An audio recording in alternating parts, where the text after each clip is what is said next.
পশ্চিমবঙ্গ রাজ্যের মাননীয় মুখ্যমন্ত্রী মমতা বন্দ্যোপাধ্যায় গত কয়েকদিন আগে গঙ্গাসাগরের যে সফর ছিল, যে সম্পর্কে কিছু সুবিধাজনক বা রাজ্যবাসীদের জন্য কিছু গুরুত্বপূর্ণ আপডেট এই ভিডিওর মাধ্যমে আপনাদেরকে তুলে ধরার চেষ্টা করব। ভিডিও থেকে কম বেশি প্রত্যেকেই কিছু নতুন গুরুত্বপূর্ণ আপডেট সম্পর্কে অবগত হতে পারবেন, তাই ভিডিওর সঙ্গে থাকুন। তো চলুন, ভিডিওটি শুরু করার পূর্বে আপনাদের কাছে একটা ছোট্ট রিকোয়েস্ট, যদি চ্যানেল নতুন হয়ে থাকে চ্যানেলটিকে সাবস্ক্রাইব করে রাখবেন। পরবর্তী গুরুত্বপূর্ণ যে সরকারি স্কিম বা আপডেটের অথেন্টিক তথ্য সঠিকভাবে আপনার মোবাইলে পৌঁছে যেতে হলে, যারা অলরেডি আমাদেরকে সাবস্ক্রাইব করে রেখেছেন তাদেরকে অসংখ্য ধন্যবাদ আমাদের সঙ্গে জুড়ে থাকার জন্য।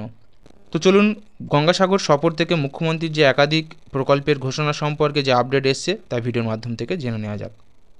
গঙ্গাসাগর থেকে একগুচ্ছ প্রকল্পের উদ্বোধন করেছেন মমতা বন্দ্যোপাধ্যায়। মোট 161 কোটি টাকার প্রকল্পের শিলান্যাস করেছেন তিনি বলেন 40 কোটি টাকার খরচে 3টি সেতু, 55 কোটি টাকার খরচে 12টি জেটি তৈরি করা হবে দক্ষিণ 24 পরগনার গঙ্গাসাগরে। পাশাপাশি গঙ্গাসাগরে 3টি হেলিপ্যাড হয়েছে এবং 2250টি বাস, 32টি ভ্যাসেল, 100টি লঞ্চের ব্যবস্থা করা হয়েছে।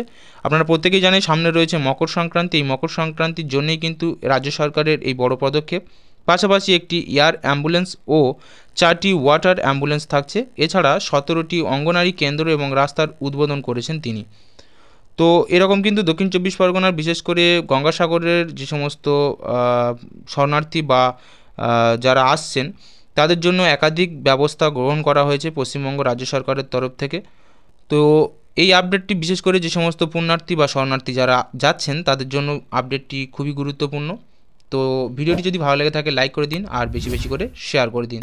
যারা ইতিমধ্যে এই মকর সংক্রান্তির পুণ্য স্নানে অংশগ্রহণ করবেন তাদের আশা করি ভিডিওটি কাজে লাগবে। তো আজকের এই ছোট্ট গুরুত্বপূর্ণ আপডেট ছিল এটুকুই। দেখা হবে আরও নতুন কোনো গুরুত্বপূর্ণ আপডেট নিয়ে নতুন কোনো ভিডিওতে। ততক্ষণের জন্য সবাই ভালো থাকবেন, সুস্থ থাকবেন। থ্যাংক ইউ, ধন্যবাদ।